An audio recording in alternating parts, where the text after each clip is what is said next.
Hi, my name's Brett Allison, and I'm going to continue my discussions of the NetApp platform support. And today I'm going to be talking about the Service Statistics report sets.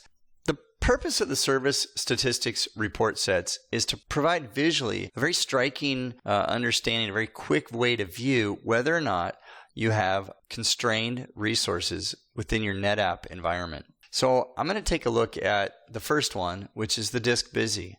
And what this tells me is that I have 4 NetApp controllers, each one represented by a stacked bar chart. And within those, we have good, busy, and very busy. Now, this metric that we're looking at is the disk busy percent. So it's the average disk busy on the actual RAID groups that support the aggregates for the NetApp controller. So this is kind of how busy is my backend. And I can see on one of the systems that I have a very busy backend. And if I want to, I can drill down to the aggregates and then the RAID groups, or just go straight to the RAID groups. I'm going to go straight to the RAID groups, see which ones are constrained, and I see that it's both have to do with the aggregate too. So these would be my aggregates that if I wanted to improve the performance of the box or reduce or eliminate bottlenecks, this is where I would focus on. Now, if these are not sensitive to latency, I probably wouldn't worry about it, but this is a real quick way to see if I have any busy, just overutilized backend systems.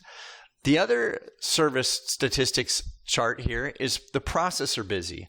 The processor busy, it tries to do the same thing. It's basically trying to show you the percentage of time, looking kind of at a distribution view of how much of the time is it very busy, how much is just busy, and how much of the time is just good where there's plenty of capacity.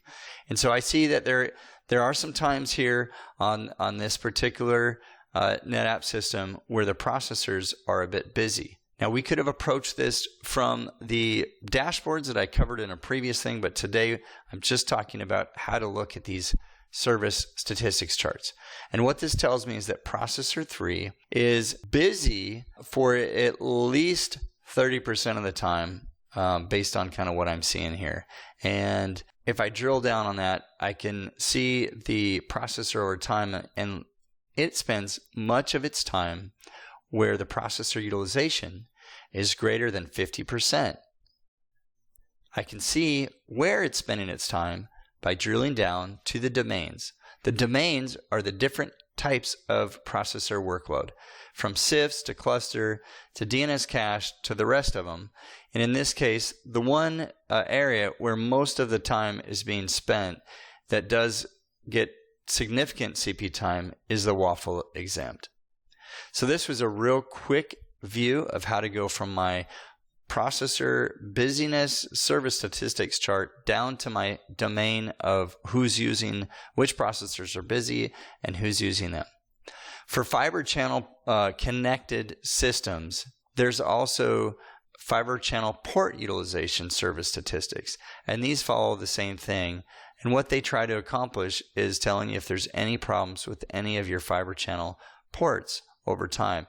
In these cases, I'm not seeing any fiber channel port issues.